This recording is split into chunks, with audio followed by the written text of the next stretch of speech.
ปาดพี่น้องล่าสุดสุวรรณภูมิคิวแตกบ่วันหน้าฝนบ่สนหน้าไผต่างชาติแห่เที่ยวไทยแปะทะลักต่อคิวยาวกันเป็นกิโลโอ้โหล่าสุดเฮ็ดให้ครึ่งปีแรกเนาะจำนวนนักท่องเที่ยวเข้าประเทศไทยพุ่งทะลุถึง17 ล้านคนเป็นที่เรียบร้อยแล้วจ้า สบายดีทุกคนยินดีต้อนรับเข้าสู่ช่องลาวเกิร์ลออฟฟิเชียลเนาะหรือว่าช่องของพัดสาวลาวคนคำม่วนนั่นเอง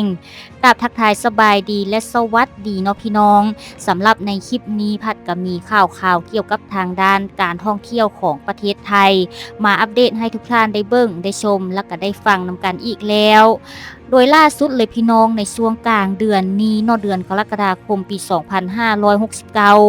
ตามกระแสข่าวที่ออกมาสถานการณ์ทางด้านการท่องเที่ยวของประเทศไทยก็ถือได้ว่าคึกคักแห่งหลายเนาะเพราะว่ามีกลุ่มนักท่องเที่ยวชาวต่างชาติหลั่งไหลเข้ามาท่องเที่ยวแบบบ่ขาดสายแบบบ่หวั่นหน้าฝนบ่สนหน้าไผเลยก็ว่าได้เมื่อเฮาเบิ่งจากคลิปที่มีผู้โดยสารแชร์ว่อนในโลกโซเชียลซึ่งเป็นคลิปจริงภาพจริงบ่แม่น AI เด้อท่านผู้ชมนั่นก็คือเป็นคลิปที่ทางด้านนักท่องเที่ยวพากันต่อคิวอยู่แถวตรวจคนเข้าเมืองขาเข้าซึ่งมันเป็นภาพที่หนาแน่นเป็นอย่างมากยาวเป็นกิโลกันเลยเนาะจนน่าตกใจโอ้โหพี่น้องนี่ขนาดช่วงโลซีซั่นได้นี่เนาะ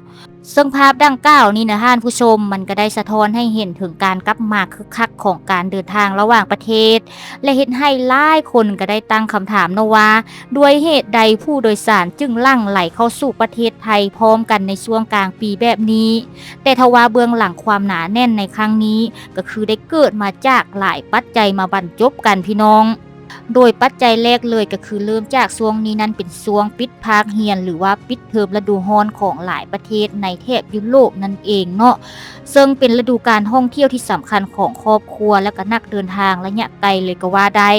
ซึ่งขณะเดียวกันนะท่านผู้ชมกรุงเทพมหานครก็คือที่เฮาฮู้ดีเนาะว่ายังเป็นศูนย์กลางการบินของภูมิภาคโดยจะมีนักเรียนนักศึกษาและก็นักท่องเที่ยวจากอาเซียนมักใช้เป็นจุดต่อเครื่องรวมไปถึงเลือกพักท่องเที่ยวในประเทศไทยก่อนที่จะเดินทางต่อไปยังประเทศอื่นอีกด้วยและอีกปัจจัยหนึ่งที่สำคัญเลยก็คือเรื่องของสภาพอากาศที่แปรปรวนในหลายพื้นที่ของเอเชียเนาะบ่ว่าสิเป็นทั้งฝนตกหนักทั้งมรสุมและก็พายุที่ส่งผลกระทบต่อการเดินทางในบางประเทศที่เฮ็ดให้นักท่องเที่ยวจำนวนหนึ่งเลือกที่จะปรับแผนมาประเทศไทยซึ่งยังสามารถเดินทางท่องเที่ยวได้ในหลายพื้นที่แถมยังมีเที่ยวบินเชื่อมต่อสะดวกและก็มีแหล่งท่องเที่ยวหลากหลายตอบโจทย์ทั้งสายธรรมชาติเมืองและวัฒนธรรมนั่นเองเนาะโดยปัจจัยเหล่านี้ล่ะพี่น้องจึงส่งผลให้ในช่วงครึ่งปีแรกของปีนี้มีนักท่องเที่ยวชาวต่างชาติเดินทางเข้ามาท่องเที่ยวในประเทศไทยอย่างหนาแน่นโดยข้อมูลจากทางด้านกองเศรษฐกิจการท่องเที่ยวและกีฬาณวันที่19กรกฎาคมปี2569เนาะเพิ่นก็ได้ระบุว่าตั้งแต่วันที่1มกราคมจนถึงวันที่18กรกฎาคม2569ทางด้านประเทศไทยเนาะก็คือมีจำนวนนักท่องเที่ยวชาวต่างชาติเข้ามาท่องเที่ยวสะสมแล้วกว่า 17,358,533 คนเนาะและก็สามารถสร้างรายได้จากการใช้จ่ายของนักท่องเที่ยวชาวต่างชาติแล้ว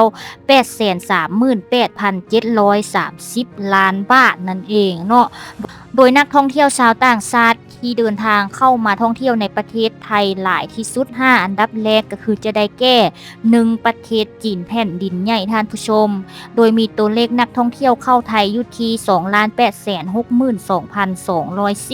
2,862,241 คนและต่อมาอันดับที่2ก็คือเป็นมาเลเซียเนาะอยู่ที่ 2,250,000 15 คนเนาะท่านผู้ชมและต่อมาอันดับที่3นั่นก็คืออินเดียมีตัวเลขนักท่องเที่ยวเข้าไทยอยู่ที่ 1,307,959 คนและต่อมาอันดับที่4ก็คือรัสเซียเนาะมีจำนวนนักท่องเที่ยวเข้าไทยอยู่ที่ 1,61,349 คนและต่อมาอันดับที่5ก็คือเป็นสัญชาติเกาหลีใต้เนาะมีจำนวนนักท่องเที่ยวเข้าไทยอยู่ที่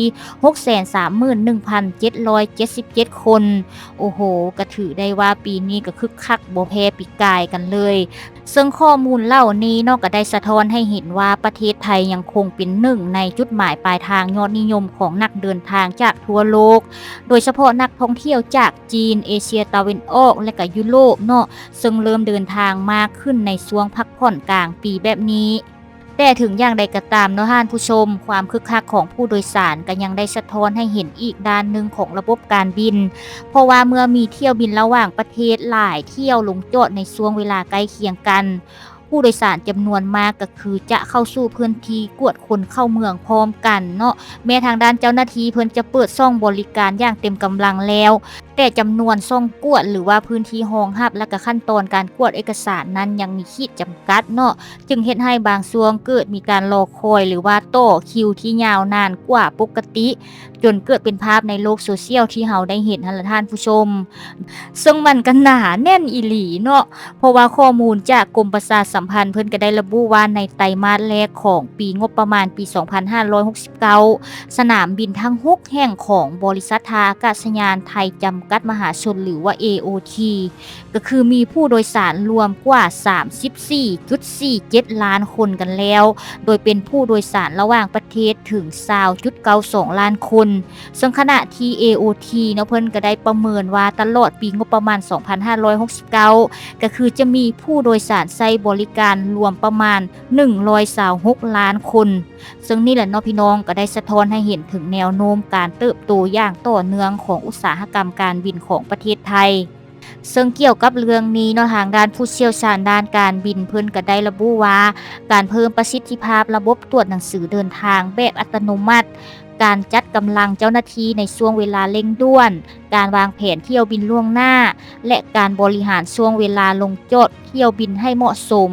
จะช่วยลดความแออัดและยกระดับประสบการณ์ของผู้โดยสารได้มากขึ้นเพราะความประทับใจแรกของนักท่องเที่ยวบ่ได้เริ่มต้นที่โรงแรมหรือแหล่งท่องเที่ยวแต่หากเริ่มต้นตั้งแต่วินาทีแรกที่ก้าวเข้าสู่สนามบินของประเทศปลายทางนั่นเองโดยกระแสและภาพสนามบินสุวรรณภูมิแทบแตกจึงเป็นทางภาพสะท้อนให้เห็นถึงความสำเร็จของการท่องเที่ยวไทยและเป็นโจทย์สำคัญของการพัฒนาระบบการบินในอนาคตเมื่อจำนวนนักท่องเที่ยวเดินทางทั่วโลกเพิ่มขึ้นอย่างต่อเนื่องการบริหารจัดการสนามบินให้รองรับผู้โดยสารได้อย่างมีประสิทธิภาพจะเป็นกุญแจสำคัญที่ช่วยสร้างความประทับใจและตอกย้ำบทบาทของประเทศไทยในฐานะศูนย์กลางการบินและการท่องเที่ยวของภูมิภาคและข้อมูลทั้งหมดก็คือสิมีประมาณนี้แหละเนาะพี่น้องเกี่ยวกับกระแสข่าวสนามบินสุวรรณภูมิแตกเนาะซึ่งก็ต้องบอกเลยว่าในช่วงนี้นักท่องเที่ยวต่างชาติหลั่งไหลเข้ามาไทยหลายอีหลีเนาะซึ่งทางด้านประเทศข้างบ้านอย่างเขมรที่เปิดสนามบินใหม่อย่างเช่นสนามบินเตโชต้องบอกเลยพี่น้องว่าต่างกันปานฟ้ากับเหวเนาะเอาจังใดก็ตามเนาะแอดมินเองก็ขอแสดงความยินดีกับประเทศไทยนำเนาะที่มีนักท่องเที่ยวหลั่งไหลเข้ามาท่องเที่ยวอย่างบ่ขาดสายและก็ขอให้มีนักท่องเที่ยวไหลเข้ามาท่องเที่ยวหลายๆจนทะลุเป้าหมายจำนวนนักท่องเที่ยว40ล้านคนต่อปีนำเนาะเอาในคลิปนี้ก็สิมีประมาณเท่านี้ล่ะที่พัดได้หยิบยกเอามาฝากมาตอนทุกท่านถ้าเกิดว่าในคลิปมีข้อมูลเนื้อหามีคำเว้าคำจาหรือว่ามีคำใดที่พัดได้เว้าผิดพลาดไปก็ต้องกราบขอโทษขออภัยทุกท่านไว้ณที่นี้นำเนาะในมื้อหน้าพัดเสียคลิปหยังให้เบิ่งก็อย่าลืมท่าติดตามด้วยการกดไลค์กดแชร์กด Subscribe เพื่อเป็นกำลังใจให้พัดเฮ็ดคลิปต่อๆไปนำสำหรับในมื้อนี้ก่อนจากกันไปก็คือเก้าเนาะมิตรพัดสิขออวยพรให้พ่อแม่พี่น้องทุกท่านที่เข้ามาเบิ่งคลิปนี้แต่ต้นจนจบคลิปจงมีสุขภาพแข็งแรงปราศจากโรคภัยไข้เจ็บนานาประการเฮงๆรวยๆตลอดปีและตลอดไปเด้อในมื้อนี้ต้องขอตัวลาไปก่อนขอกล่าวคำว่าสบายดีและสวัสดีค่ะ